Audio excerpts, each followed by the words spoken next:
The Crohn's and Colitis Foundation has been at the forefront of inflammatory bowel disease research and care for over 50 years. Learn more about research, education, and support at Crohn'sColitisFoundation.org. Is this the tether? This is the KBLA Sports Minute with Ray Richardson.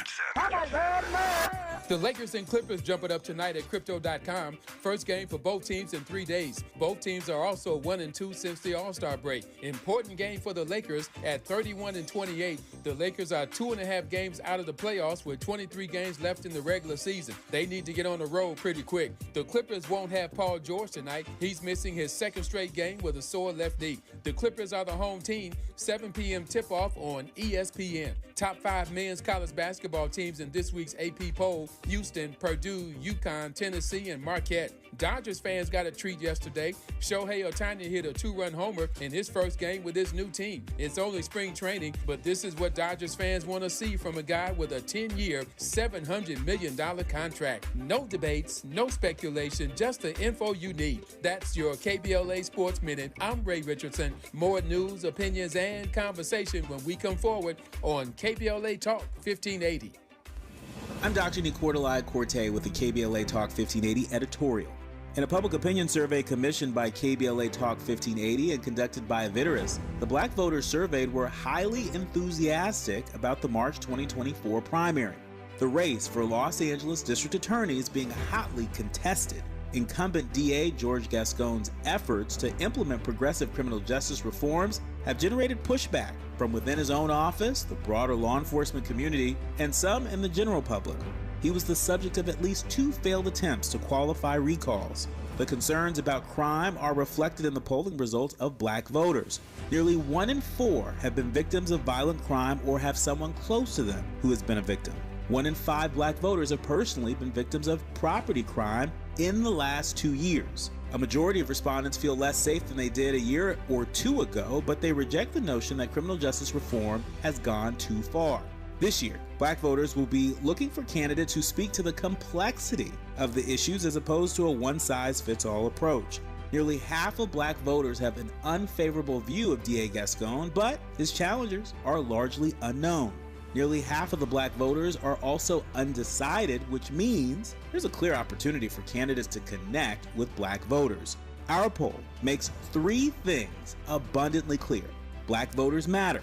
Black voters are closely following this race, and the candidates for DA have a lot of work to do.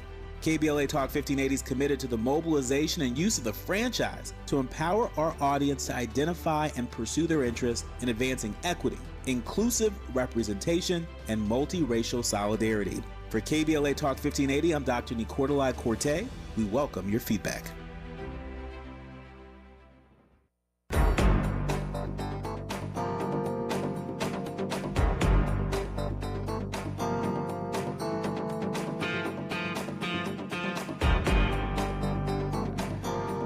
When you hear the music, when you hear the theme music, you know what time it is.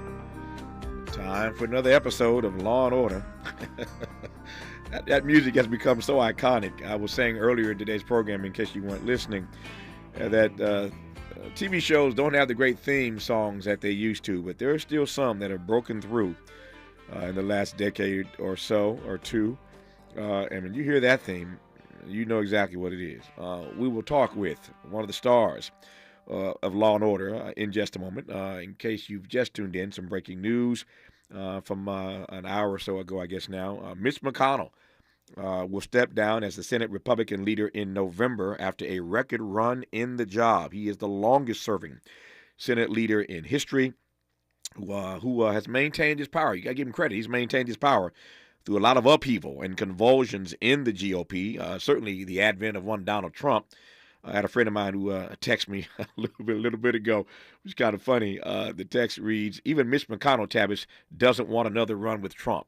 I love it. Even Mitch McConnell doesn't want another run with Trump. I think my friend is right about that. So Mitch McConnell, who turned 82 last week, announced today that he will be stepping down in November. Again, ending his reign. Some would call it a reign of terror, but ending his reign as Senate Republican leader, the longest serving Senate leader in the history of that august body. So there's some breaking news out of Washington about Mitch McConnell. And in case you haven't heard, we announced earlier today, so I say it again at the top of this hour, how humbled we are to announce earlier today that we've expanded syndication of this program. So I've been at this a long time in my career, but in this iteration, the Tavis Smiley syndicated radio program, we've only been at this for about 6 months now in syndication. My home station, KBLA Talk 1580, has been around for almost 3 years, but about 6 months ago, we launched into syndication, and we are pleased to announce today that we are expanding the reach of this program. We welcome and thank WHCR 90.3 FM in New York City. We have cracked the Big Apple, and I couldn't be happier about that. We thank WHCR for carrying us in New York. We want to thank WOL 1480 AM in the nation's capital for carrying this program. A quick aside, years ago when my career was just getting started, the very first radio program, the very first talk show that I ever appeared on was hosted by a woman named Kathy Hughes. You know Kathy Hughes as the founder of Urban One, Radio One, TV One. Her son Alfred now runs the company. But Kathy Hughes was the owner of WOL. If you saw the movie with Don Cheadle, the talk movie, you know the story, the backstory of WOL. The very first interview I ever did on talk radio was being invited for my first book on Kathy Hughes' program in D.C. on WOL 1450 AM. So you cannot imagine my delight that we can announce today that this program, all these years later, is now being heard on WOL 1450 AM in the nation's capital. We also welcome and thank WNOV 860 AM in Milwaukee. Al Jarreau, Eric Benet, some great folk from Milwaukee. And we thank WNOV 860 AM for carrying us in Milwaukee. And KJMC 89.3 in Des Moines, Iowa. So yes, there are some black folk in Iowa. And some others who will be hearing a black man named Tavis Smiley now in Iowa. And so we thank those stations that we can announce today. There are others being announced in a couple more days. But it's a big deal to be in syndication for less than 6 months and now have cracked the top 3 markets in this country: New York, Los Angeles, Chicago. Of course, we're heard in Philadelphia and New Orleans and other places around the nation. But we thank again New York City and Washington, D.C., Milwaukee, and Des Moines for adding the Tavis Smiley program to their roster. It means a great deal to me, and I am humbled by that reality. Our guest in this hour is Makad Brooks, who plays NYPD Detective Jalen Shaw on Law and Order. He's taken a break from his busy post-strike shooting schedule and joins us for the rest of this hour to talk about the show, his life, his career. I look forward to our dialogue when we come forward. We'll commence our conversation with Makad Brooks of NYPD detective fame, playing the character Jalen Shaw on that great show, Law and Order. Stay with us. Interrogating and unpacking. That's what we do around here. You're listening to Tavis Smiley. What is dedication? My biggest fear in the middle of my addiction was that my kids wouldn't have a father. And I started thinking, you know what? This isn't my story. I definitely had to become a better man to be a better father. It's important to me that my kids are empowered and truly believe that if they can think it, they can do it. That's dedication. Visit fatherhood.gov to hear more. Brought to you by the U.S. Department of Health and Human Services and the Ad Council. Joey from Vermont, a farmer trying to get through the winter. Adriana from South Carolina, a single mother living paycheck to paycheck. Liam from Ohio, an injured father struggling to provide for his family. Hi, I'm Shanola Hampton, and I support the Feeding America network of food banks because they help provide over 6 billion meals to people in need each year. Learn more at feedingamerica.org. Los Angeles County needs a new district attorney. I'm Jeff Chemerinsky, and I'm running for district attorney. I have served as chief of the Violent and Organized Crime section of the Los Angeles United States Attorney's Office. I've never lost a case. I have experience managing large teams of lawyers and staff, and I've done it in the largest federal judicial district in the nation. I've been endorsed by civil rights attorney Connie Rice, by former LA County Supervisor Yvonne Braithwaite Burke, and by the New Frontier Democratic Club, the oldest and largest African-American Democratic club in California. I'm a lifelong Democrat. As your next district attorney, I'll do everything I can to make our community safer and reform our justice system for every community in Los Angeles. Jeff Chemerinsky, Democrat for District Attorney, endorsed by the leaders we trust. Our community can trust Jeff Chemerinsky to stand up for us. Vote by March 5th. Paid for by Jeff Chemerinsky for District Attorney 2024. KBLA Talk 1580 is the exclusive media sponsor of This Light of Ours, activist photographers of the Civil Rights Movement. A dynamic new exhibition on view now at the Skirball Cultural Center in Los Angeles. This Light of Ours showcases more than 150 photos taken by movement insiders from diverse backgrounds that reveal the vital work undertaken by a broad coalition of organizers and everyday people whose collective action changed America. This Light of Ours is one of 3 temporary exhibitions currently on view at the Skirball, which together explore issues related to civil rights, immigration, and pluralism. Tickets and more information for all 3 exhibitions are available at skirball.org. That's skirball.org. SKIRBALL.org.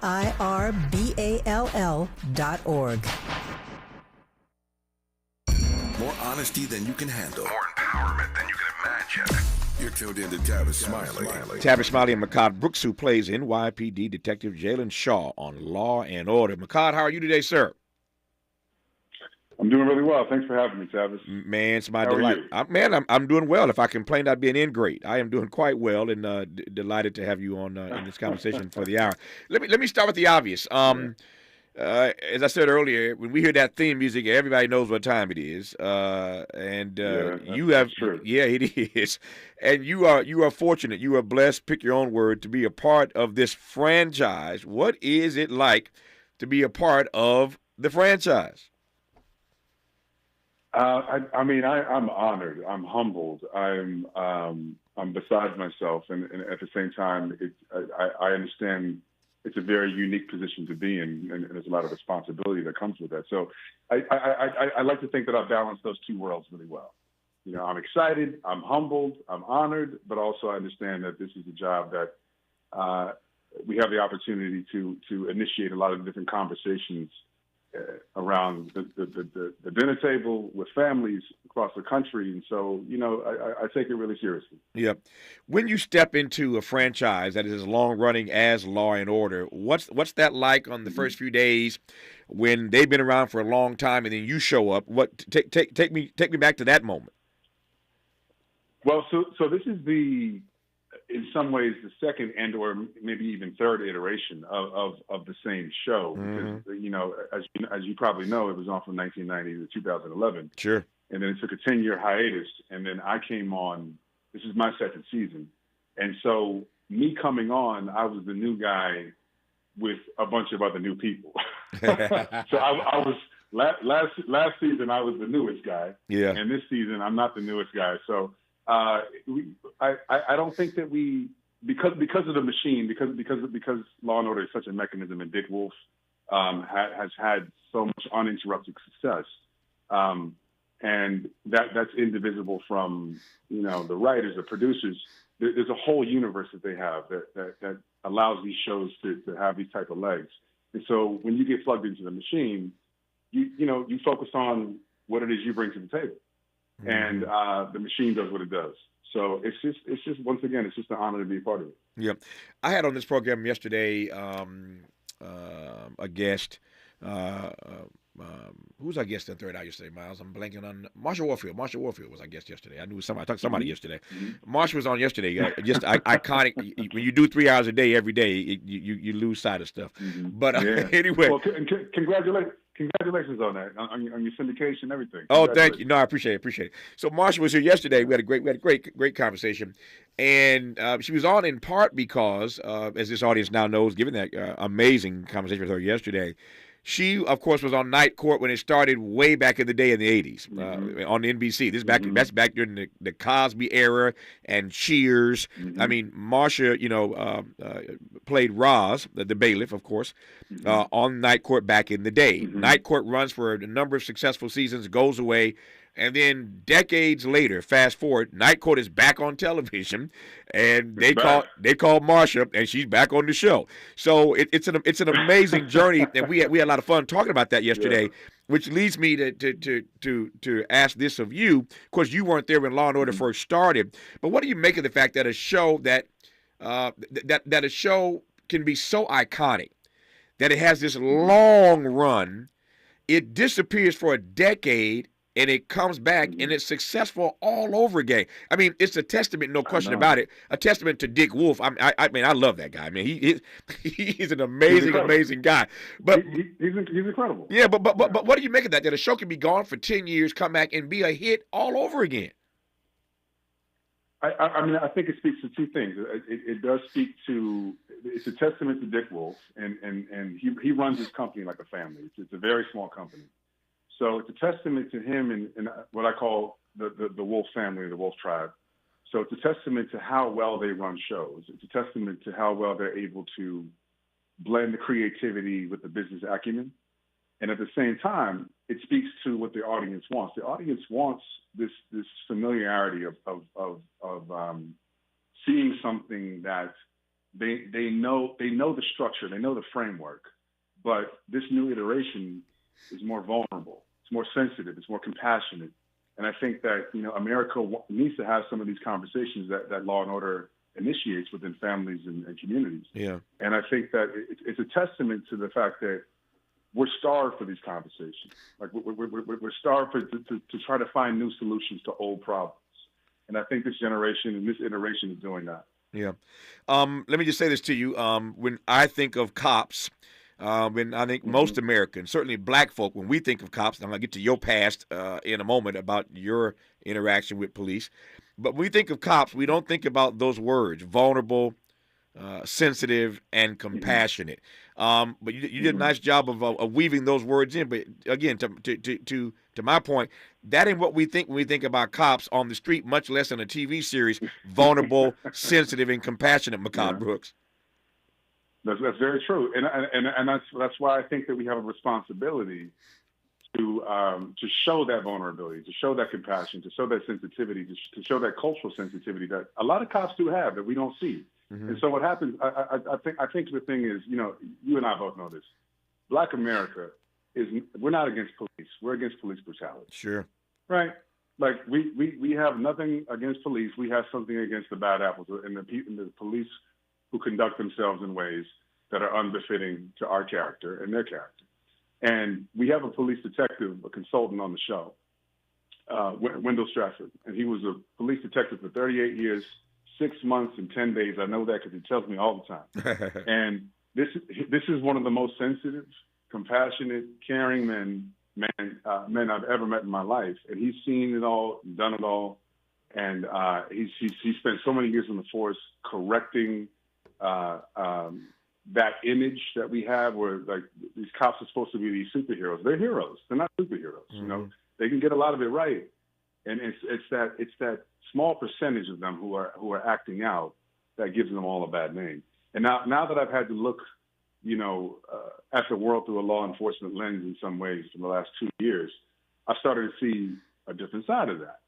And how there are moments in which, well, the thing is this, we have police officers doing jobs that they really shouldn't do. Mm-hmm. We have people stopping people in traffic violations who have guns in their hips, and that doesn't make any sense. We have people showing up to mental health checks who are not trained in this type of situation, in which we need social workers in this situation. We don't need people who just came from 6 or 7 other calls that were really horrible, and then they bring that to the job. Like these people, once again, they're not superheroes, they're not machines, they're human beings. Yeah. And black people, we're very sensible. We call the police when we need to, and we're against police brutality, and that's that. Do you feel? I want to frame this the right way. Do you feel a particular responsibility or sense of something that you do play a black cop on television? Mm-hmm. I do. Mainly because I saw a report that John Oliver did I don't know, maybe it was a year and a half ago when I first started the job. And there was something alarming in that report that was about the fact that the overwhelming majority of people who are now detectives and police officers all kind of grew up on Law and Order and watched that show, and it influenced their life choices to become a police officer. And law enforcement or crime solver, because there's a difference between the anti-crime guys and crime solvers, right? So there's a difference between a detective and a patrolman. Sure. And there's different reasons why people get into those situations. But what I found surprising was that there were so many people who used Law and Order more or less as a place of inspiration, or a place where they were inspired to make certain life choices. And so what I want to do, what I feel like my responsibility is in this position, is to show people a compassionate, vulnerable, culturally sensitive detective who is the last bastion of hope for a grieving family before they send their loved one off to God, right? So he is that Anubis, right? He is that guardian of the gate. And I think that, what I've been able to see just by working with Wendell, our police consultant, and working with some of his stories and shoulder to shoulder with him, is that the part that they don't tell is what these guys have to go through on a daily basis just to keep it together. Yeah. And so what I want for the next generation's police officers, the next generation's detectives who are watching this show, and then maybe they're 15 years old right now, is that when they see Detective Jalen Shaw and they see Detective Vincent Riley, they see two good guys that they can relate to. They see guys that they may know us as an uncle or a cousin, and they say, well, these guys are good. These are good guys. They're not roughing up suspects for no reason. Yeah. They're not yelling at people for no reason. They're not acting with these testosterone fueled interactions, and they are respectable men. And so, yes, I feel like we have a responsibility, particularly I do. Yeah, this will be a great question for Dick Wolf, but Dick Wolf ain't here right now. Mehcad Brooks is, so I'll ask it of Mehcad Brooks, which is, as an actor playing this character, Jalen Shaw on Law and Order, NYPD detective. Why do you think? I mean, you're an actor, but you're also you're a fellow citizen as well. So you love art like all the rest of us love art. Why do you think that so many fellow citizens? Why are Americans so drawn, so caught up with these police procedurals? What is it about these police procedures that we just can't get enough of all day, every day on channels everywhere across the country? You know what it is. I sincerely believe it's because not only am I in the business, but I'm also a fan of police procedurals, and I always have been. I grew up on them as well. Right. It's because it's a world that we think we know, but it's a world we know nothing about. And so, and to shatter the illusions and to shed light on the process of it, the framework, how do these police go about it? What do they carry home? One thing I like about this season is that it's not just procedural where, it's as if these characters are reborn every week. We're carrying stuff over from last season. We're carrying stuff over from 2 episodes ago.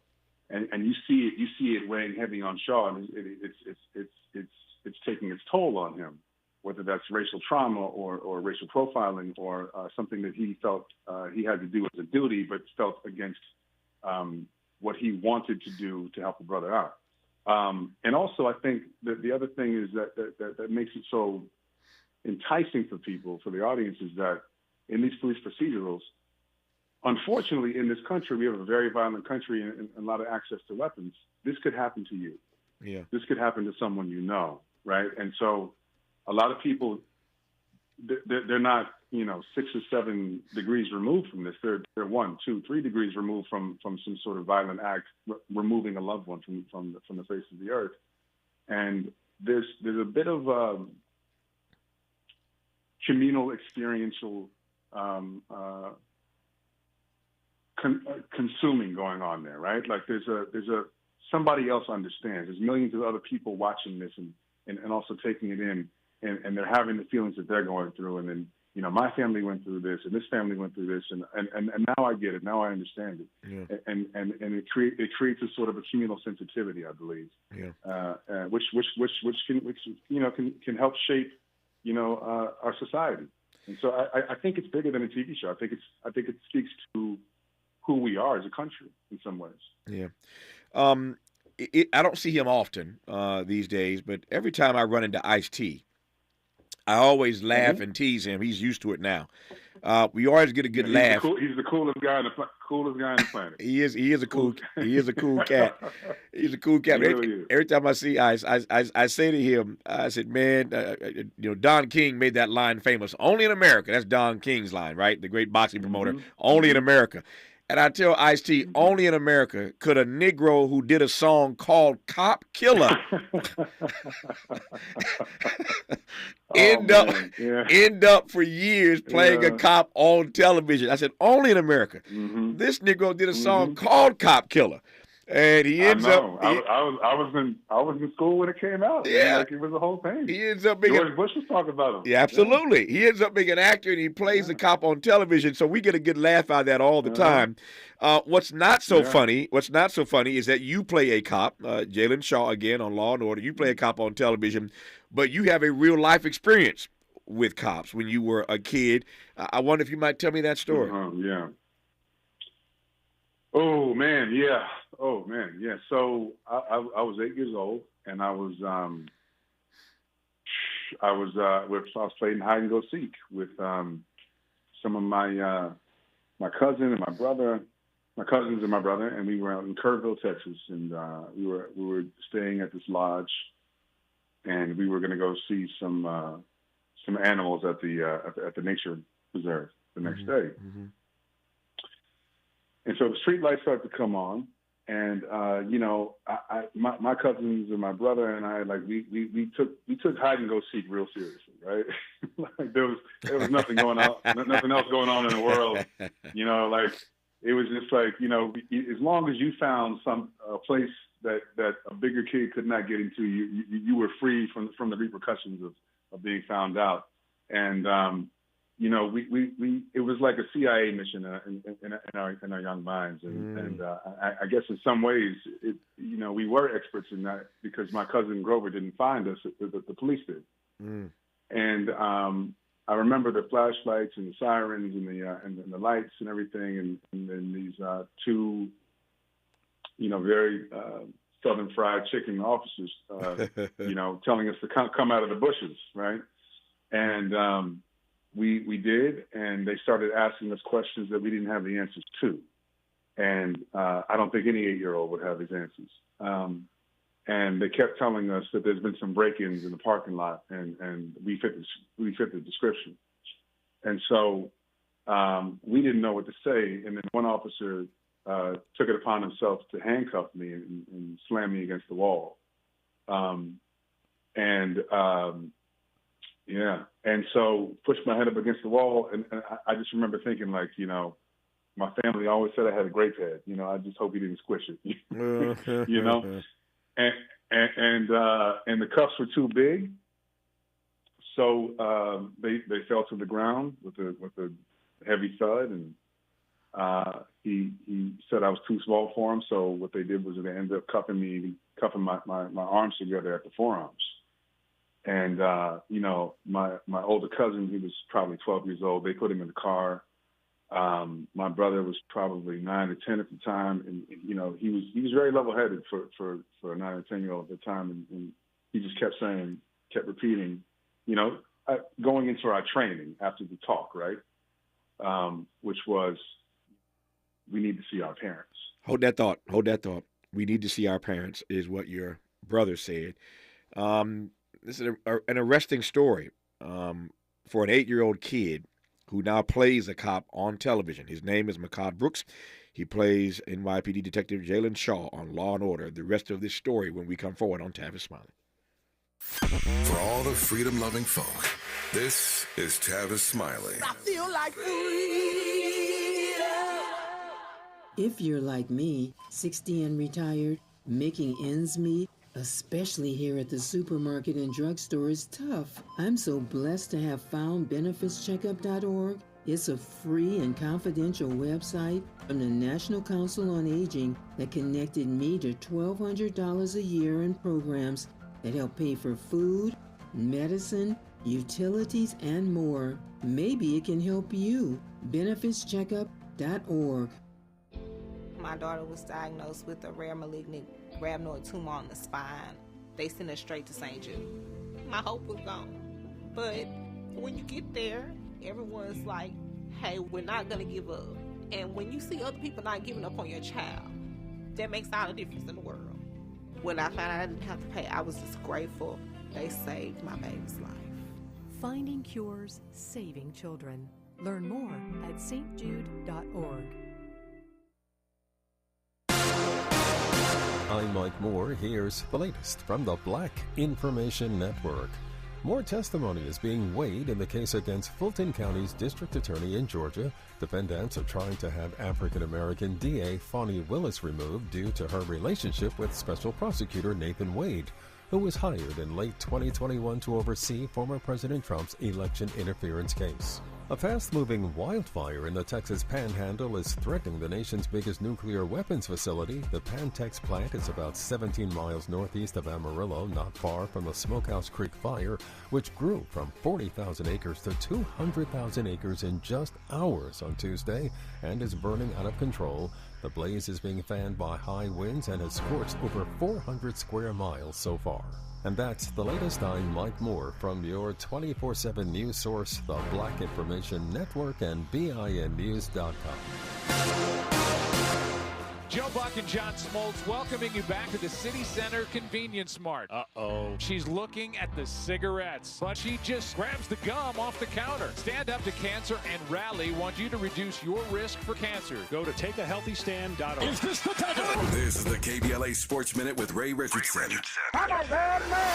The Lakers and Clippers jump it up tonight at Crypto.com. First game for both teams in 3 days. Both teams are also 1-2 since the All-Star break. Important game for the Lakers at 31-28. The Lakers are 2.5 games out of the playoffs with 23 games left in the regular season. They need to get on the road pretty quick. The Clippers won't have Paul George tonight. He's missing his second straight game with a sore left knee. The Clippers are the home team. 7 p.m. tip-off on ESPN. Top 5 men's college basketball teams in this week's AP poll: Houston, Purdue, UConn, Tennessee, and Marquette. Dodgers fans got a treat yesterday. Shohei Ohtani hit a 2-run homer in his first game with his new team. It's only spring training, but this is what Dodgers fans want to see from a guy with a 10-year, $700 million contract. No debates, no speculation, just the info you need. That's your KBLA Sports Minute. I'm Ray Richardson. More news, opinions, and conversation when we come forward on KBLA Talk 1580.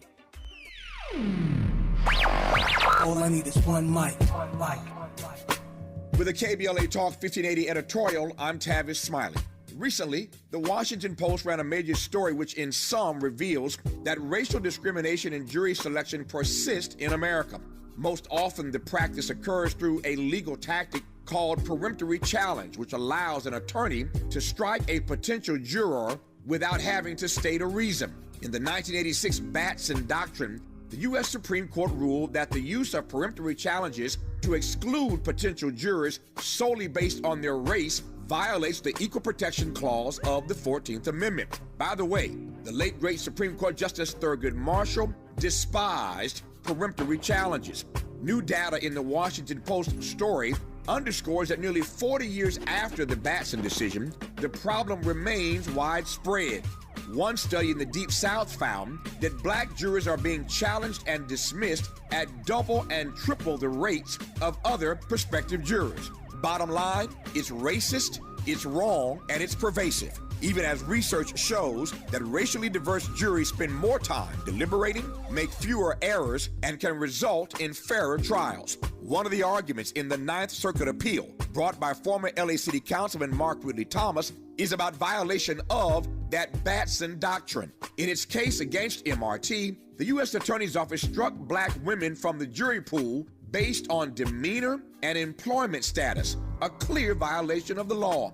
A long list of high-profile black law professors, historians and justice centers have now filed amicus briefs in support of MRT's position.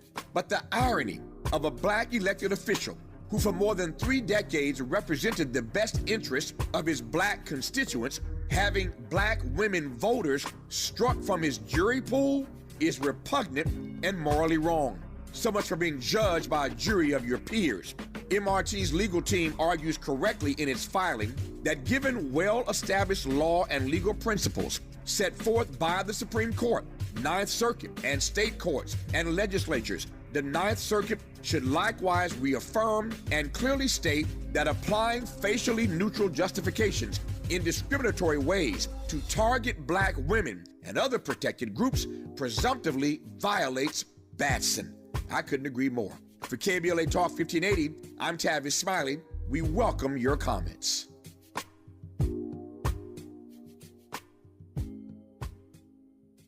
Helping to make you the most knowledgeable person in your circle of friends. This is Tavis Smiley.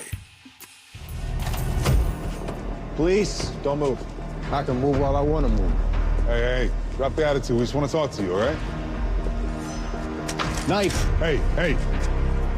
You got to stop moving and put that knife down for your safety and ours. You understand what I'm saying? Stop moving and put down that knife. I didn't do nothing, so I ain't dropping nothing. Drop that knife or I will shoot you. Hey, Vince, stand down. Nobody needs to get shot tonight, right? Just put the knife down. Put down that knife or I will shoot you.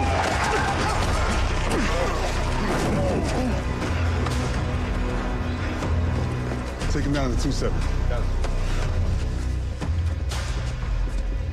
Hey, man. Don't ever do that again. Do what again? Play the hero like that? On my tab? No.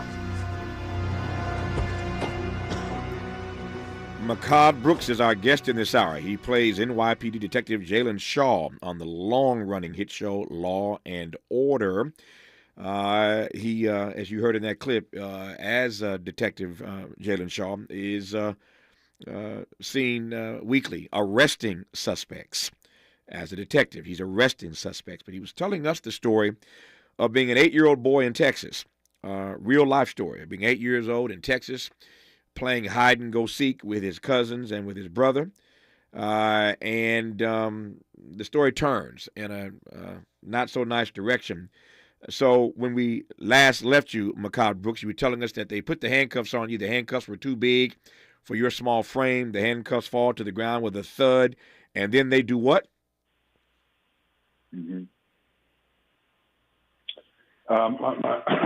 Thank you. My brother was extremely level-headed for a 10-year-old at the time, and kept repeating, the training that we all receive as Black Americans from our parents, which is to make it home safely, mm-hmm. and which is commonly known in our communities as the talk. Mm-hmm. And so we had that talk. Not extensively and not often because I was 8, right?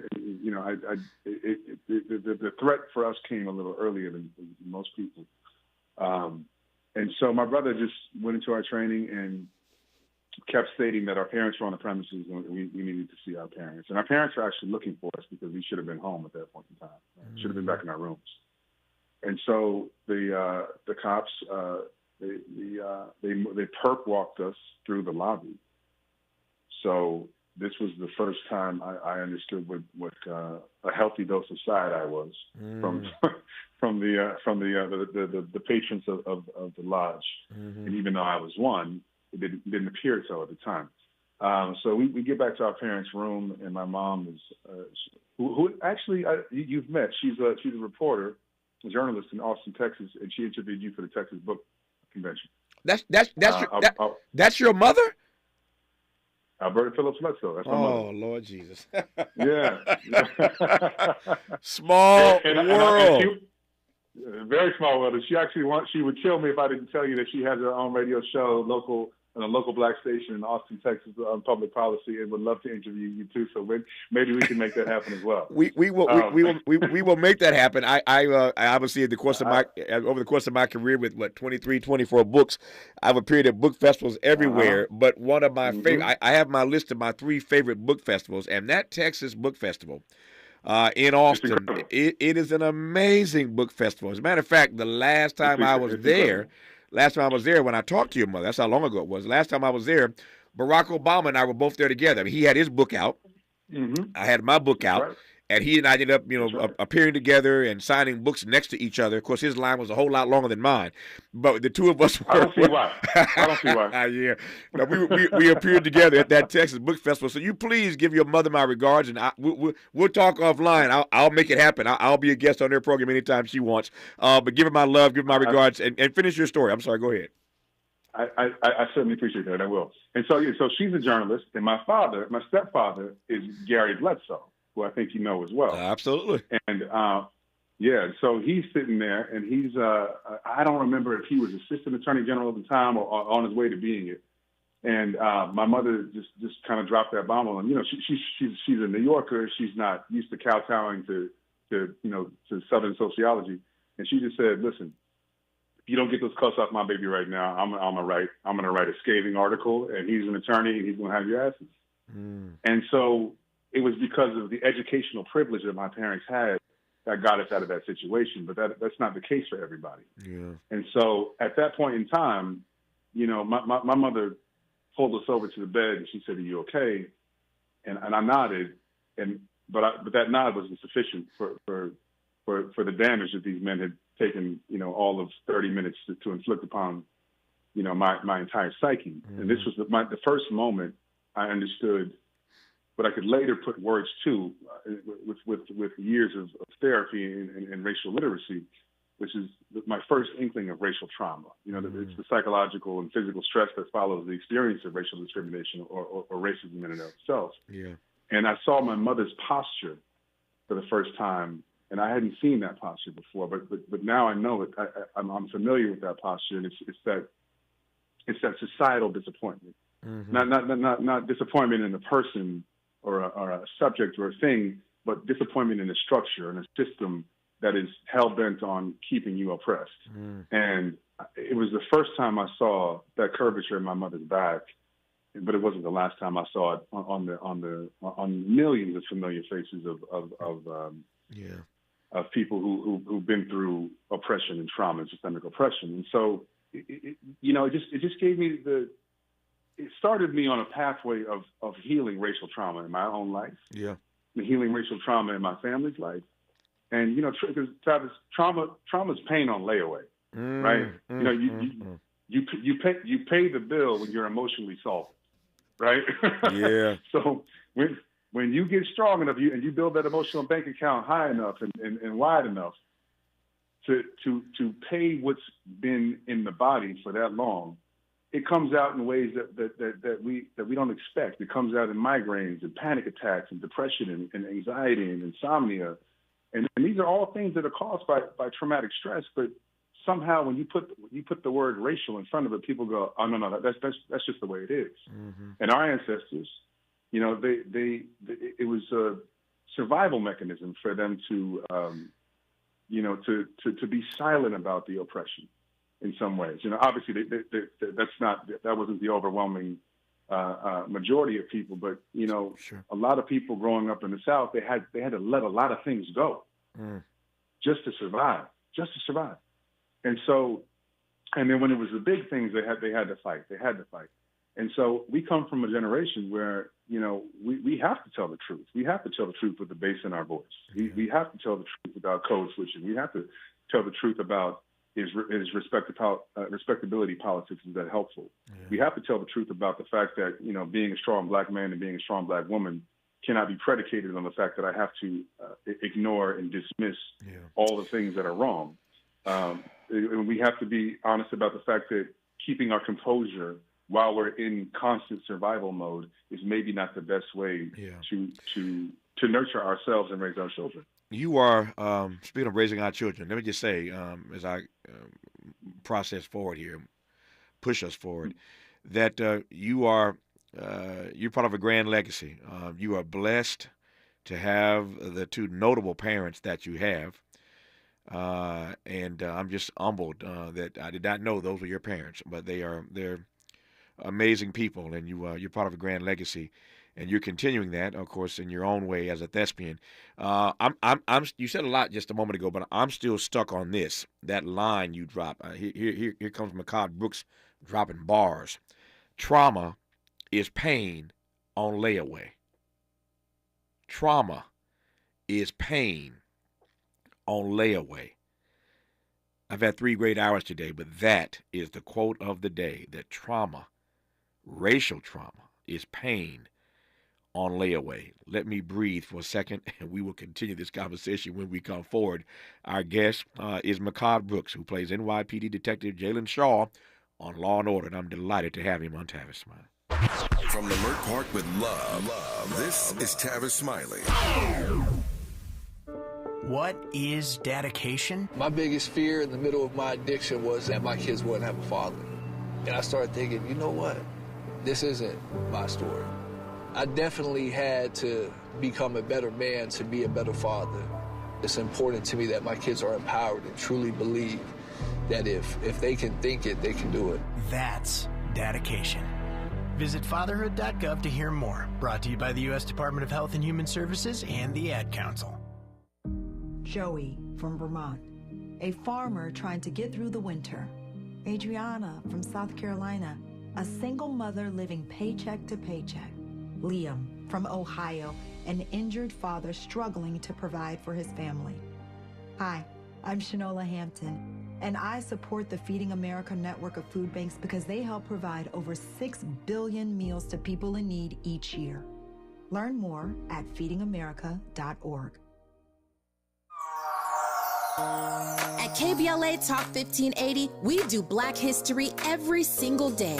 In fact, as the only Black talk radio station west of the Mississippi, we are Black history. Our annual Black History Month luncheon is fast approaching, and we want to be sure to give you ample time to get your company, organization, church, or group to join us at this year's celebration on the last day of the month, Thursday, February 29th at noon. Last year, we honored iconic local Black media personalities, including Pat Harvey, Jim Hill, Mark Brown, Beverly White, Sandy Banks, and Pat Prescott, and raised $20,000 in scholarships. This year, we're honoring Black Hollywood creatives who have used their artistic genius as climate justice champions.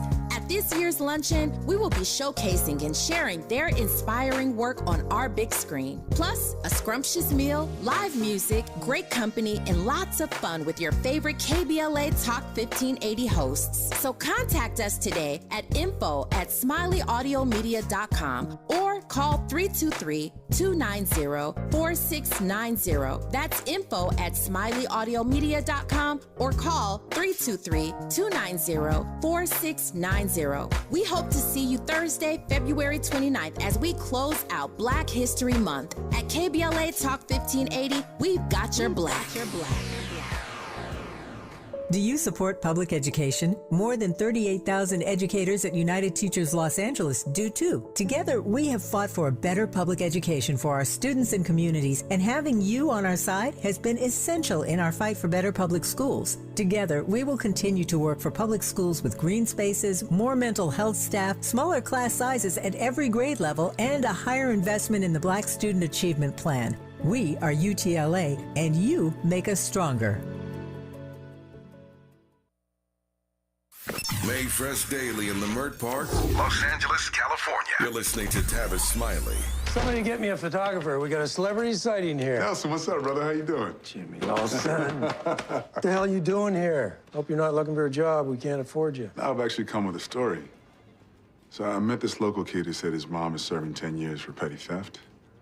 So I did some digging, and that prison in your backyard, it seems to have a lot of people serving long sentences for small crimes. Yeah, people have bad luck, I guess. Bad luck. It's prison corruption, wouldn't you say? It's complicated.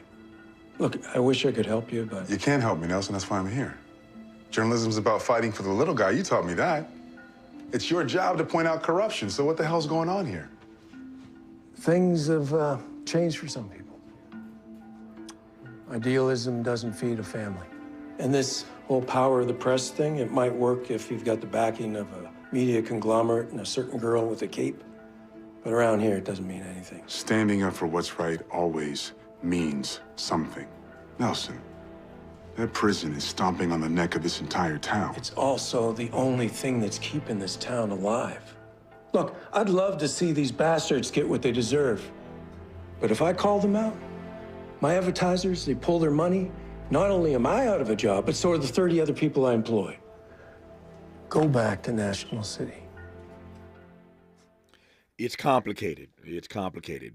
That clip could not be more timely, given that McCall Brooks, our guest in this hour, who plays NYPD Detective Jalen Shaw on Law & Order, was just telling us his mother, who I know, is a journalist. And so here you hear this clip of him trying to convince a journalist to do his job. His mother does her job quite well, and so I thought the timing of that was pretty amazing, McCall. I'm watching my time. It's getting away from me. Let me ask you right quick. I'm getting real tight on time here.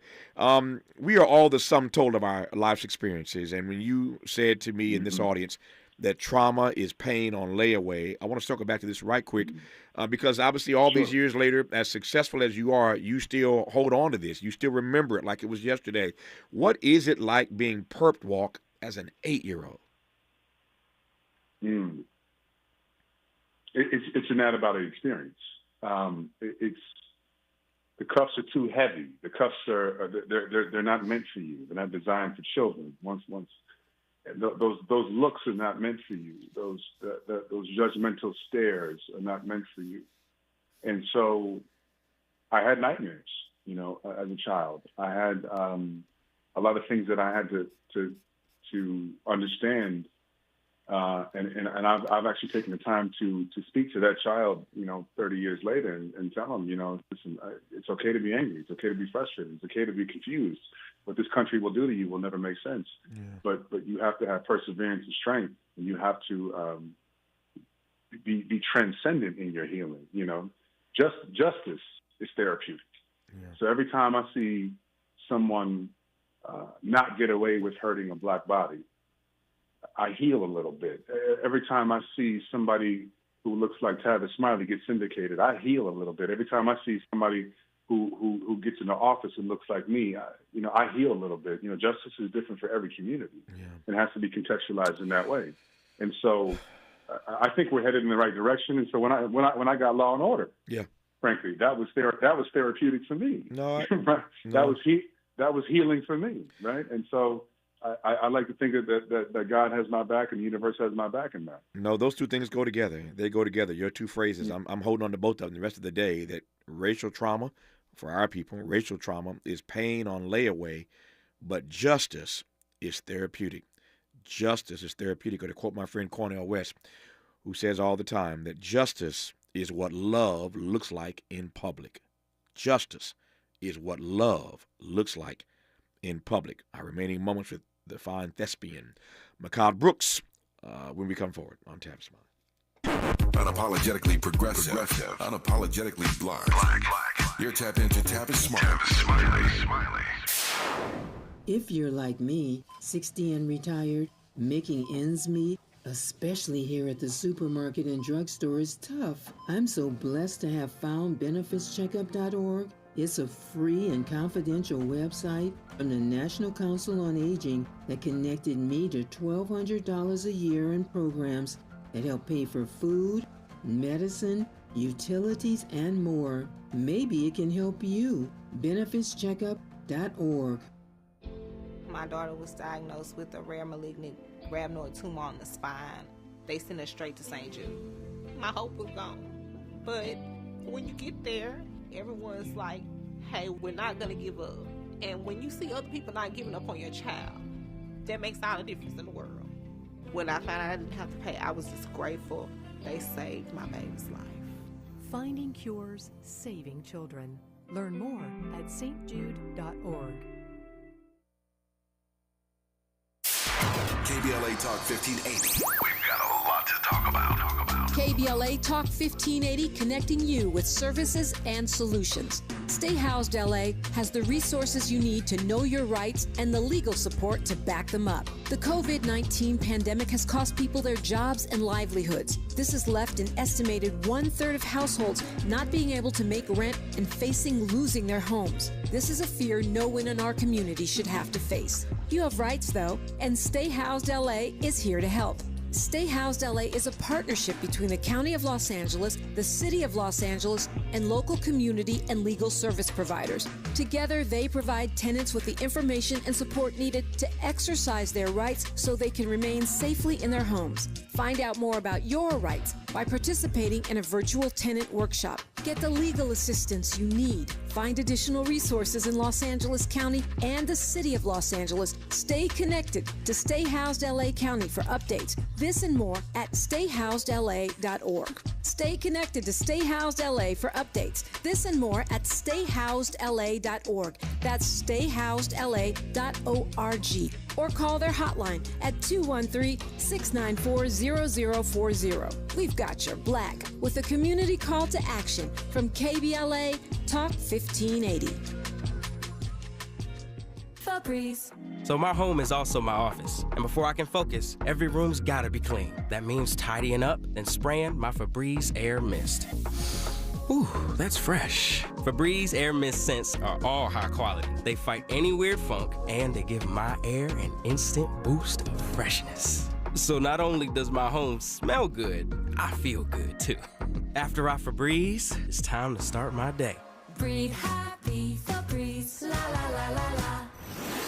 Let's get back to more of this rich dialogue with Tavis Smiley.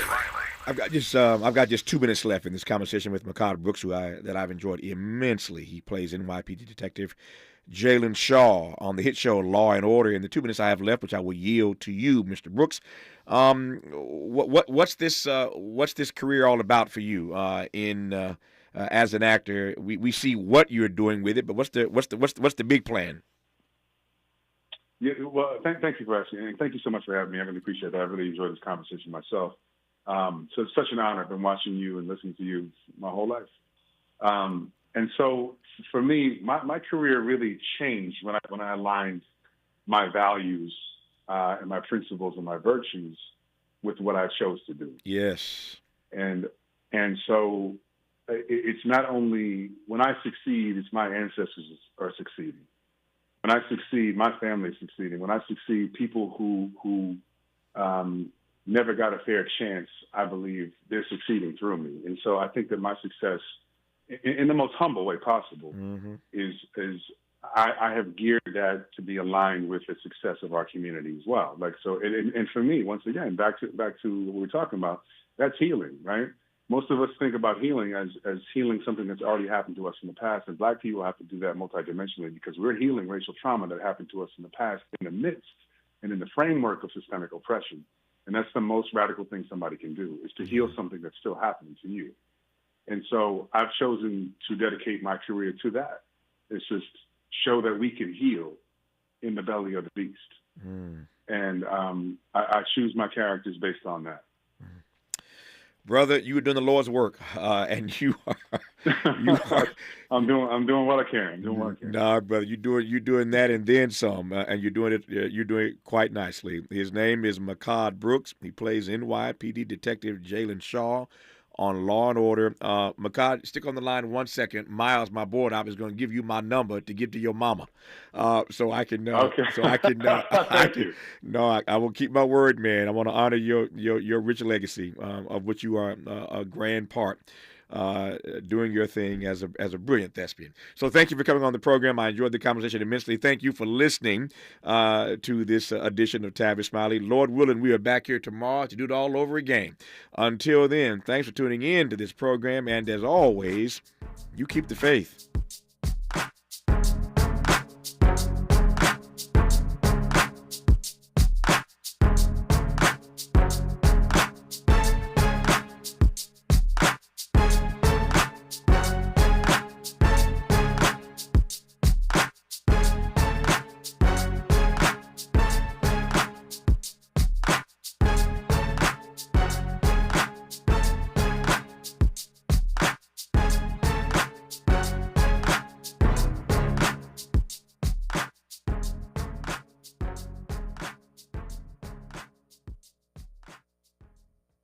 KBLA 1580 Santa Monica. I'm Mike Moore. Here's the latest from the Black